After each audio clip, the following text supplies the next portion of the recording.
Hello friends, कैसे हैं आप सब। मैं नेहा स्वागत करती हूं आपका अपने यूट्यूब चैनल फिजिक्स अड्डा पर।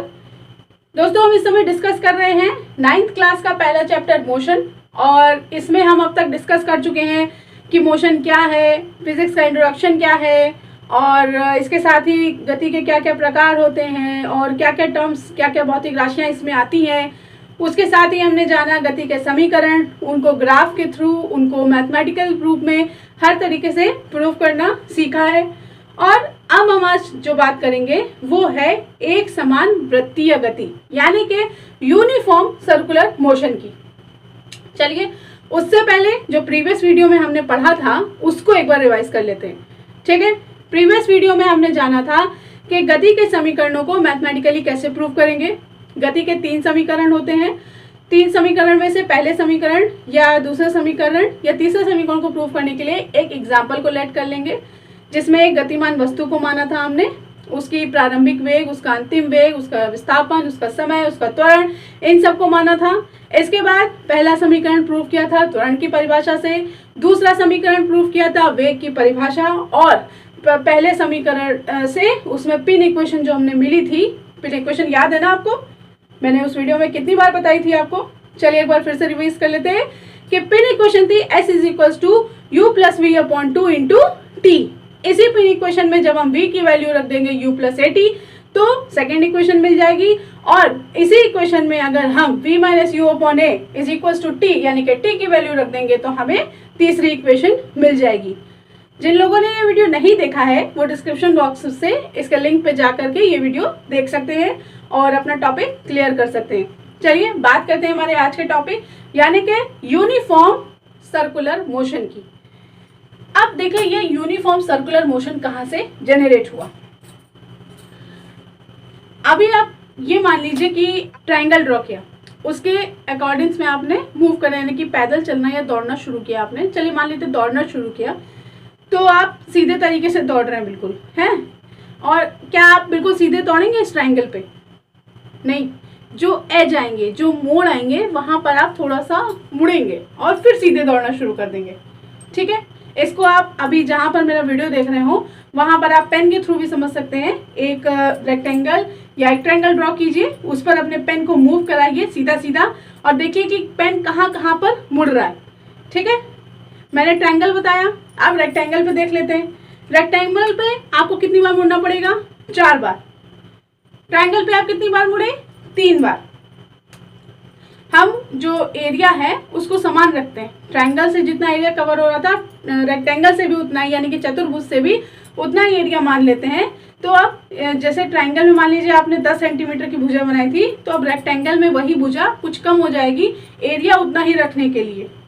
ठीक है, इसी रेक्टेंगल को हम, अब इसी चतुर्भुज को हम एक षटभुज बना लेते हैं, सम षटभुज या पंचभुज। ठीक है, अगर हम इसे चतुर्भुज को पंचभुज बनाते हैं तो भुजा थोड़ी और छोटी हो जाएगी उसी एरिया को मेंटेन रखने के लिए। और कितनी बार आपको घूमना पड़ेगा यहाँ पर? 5 बार। सम षटभुज की बात कर लेते हैं, उसी एरिया के लिए और छोटी भुजाएं हो जाएंगी और कितनी बार आपको मुड़ना पड़ेगा? 6 बार। इसकी भुजाएं और बढ़ा दीजिए, अष्टभुज कर दीजिए, 10 भुज कर दीजिए, करते जाइए तो क्या होगा, एक पॉइंट पर ये भुजाएं छोटी हो करके इतनी छोटी हो जाएंगी कि ये मात्र एक बिंदु बन जाएंगी। समझे आप? चतुर्भुज से पंचभुज पहुंचे, भुजा 5 सेंटीमीटर से 4 सेंटीमीटर हो जाएगी। पंचभुज से षटभुज पहुंचे, भुजा 5 सेंटीमीटर से 4 सेंटीमीटर हो जाएगी। षटभुज से अष्टभुज पहुंचे, भुजा 4 सेंटीमीटर से 3 सेंटीमीटर। 10 भुज पहुंचे, 3 सेंटीमीटर से 2 सेंटीमीटर। 10 भुज से 12 भुजी पहुंचे तो ये बिल्कुल एकदम बिल्कुल पास पहुंच जाएगी, बिल्कुल पॉइंट भर की दूरी रह जाएगी। देखिए, एकदम बिल्कुल पॉइंट भर की दूरी। और इतनी सारी भुजाओं वाले आकृति को आप कैसे बनाएंगे फिर? Point point point point point point, क्या वो सर्कल का फॉर्म नहीं ले लेगा? एक वृत्त का फॉर्म। भुजाओं के बीच की दूरी बिंदु बराबर हो गई और वो क्या बना लिया? वृत्त। इस पर जो आपने अपनी गति करी वो क्या हुई? क्योंकि आप एक समान गति कर रहे थे, मैंने आपको ट्रायंगल से बताया था। भुजाएं भी समान थी, एरिया भी समान रखना था। तो ये क्या हुई, एक समान वृत्तीय गति। इनिशियल समझ में आया आपको, ये था एक समान वृत्तीय गति का इनिशियल कॉन्सेप्ट। ये कहाँ से आई, यूनिफॉर्म सर्कुलर मोशन कहाँ से पैदा हुआ, कहाँ से इसको हमने दिमाग में लाया, वो चीज आपको समझ में आ गई। चलिए अब बात करते हैं कि इस यूनिफॉर्म सर्कुलर मोशन में आप किसी भी चीज का जो मेजरमेंट है यानी कि उसकी वेलोसिटी है वो कैसे निकालेंगे। देखिए एक सर्कल मान लेते हैं, इमेज आपको बगल में दिख रहा होगा। इस सर्कल में आप मान लीजिए कि इस सर्कल की त्रिज्या जो है वो r है, तो इसकी जो टाइमिंग है, पूरी परिधि जो ये कवर करेगा, वही तो इसका पूरा विस्थापन हुआ। समझ में आया आपको, त्रिभुज के तीनों साइड्स को घूमे आप तो वो उसका विस्थापन हुआ, चतुर्भुज की चारों भुजाओं पे घूमे आप, वो उसका विस्थापन। तो वृत्त की परिधि ही उस ऑब्जेक्ट का पूरा विस्थापन होगी। परिधि का फॉर्मूला क्या होता है, 2 पाई r। ठीक है, परिधि का फॉर्मूला हो गया 2 पाई r, और इसके द्वारा जो समय लिया गया उसको मान लेंगे t सेकेंड। तो वेलोसिटी के लिए हम क्या लगाएंगे, वेलोसिटी की डेफिनेशन यानी कि वेग की परिभाषा से आप जानते हैं, वेग बराबर विस्थापन बटे समय। वेग हमें निकालना है, विस्थापन क्या है, परिधि बटे समय यानी कि t। परिधि इसकी हो गई 2 पाई r, तो फॉर्मूला बन गया v = 2 पाई r अपॉन t। समझ गए आप। तो फ्रेंड्स यहाँ पे हमने बात कर ली एक समान वृत्तीय गति की। अब बात करते हैं एक नेक्स्ट टर्म की, जो कि आपके जानने के लिए है, नॉलेज के लिए है। इसी का एक नेक्स्ट पार्ट है, एक समान वृत्तीय गति करती हुई कोई वस्तु, मान लीजिए वो सर्कल पर गति कर रही है, तो क्या पूरा टाइम गति करती रहेगी? अगर वो इस सर्कल से बाहर निकलती है तब उसका क्या मोशन होगा, क्या इफेक्ट होगा, इसको भी हम एक बार जान लेते हैं। एक एग्जांपल समझाते हैं। ये मान लीजिए कैप है, ये मैंने एक रस्सी इस पे बांध ली है, और अब हम इसे सर्कुलर मोशन में लेके जाते हैं। ठीक है, वो कैसे, देखिए ऐसे।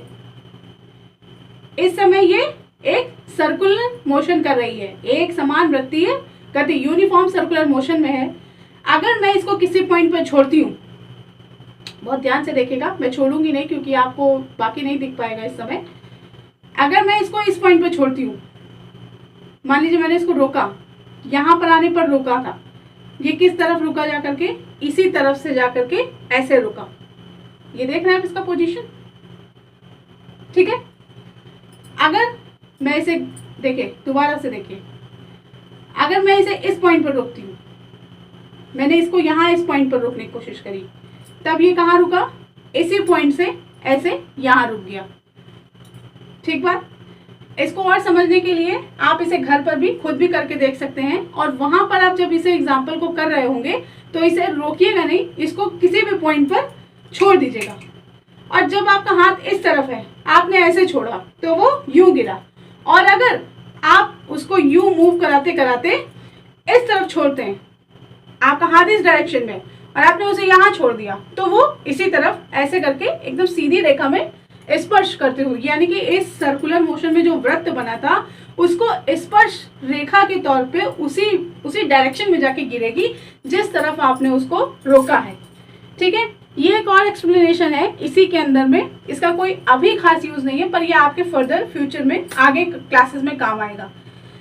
तो दोस्तों ये थी बात मोशन चैप्टर के टॉपिक यूनिफॉर्म सर्कुलर मोशन यानी कि एक समान वृत्तीय गति की।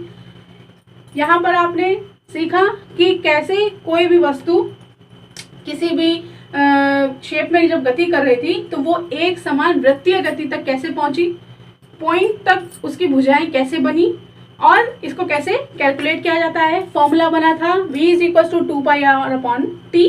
वृत्त की परिधि ही उसके द्वारा किया गया विस्थापन था, उसकी दूरी थी। तो मुझे उम्मीद है आपको ये टॉपिक भी समझ में आया होगा। अगर अच्छा लगा है तो मेरे वीडियो को लाइक कीजिए, शेयर कीजिए।